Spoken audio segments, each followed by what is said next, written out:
how to install the towing eyelets for a Prius. First, on the bumper, you're going to want to pop off the eyelet covers using a flathead screwdriver.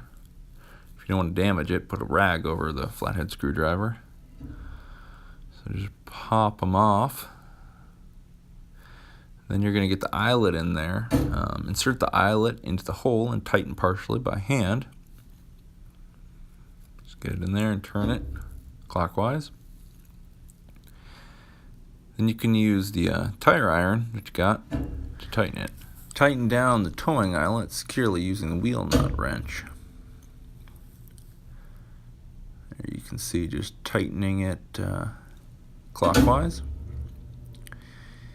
And that should get your Prius towing eyelet in there, so you should be safe to tow now. Thanks for watching. Please don't forget to like and subscribe.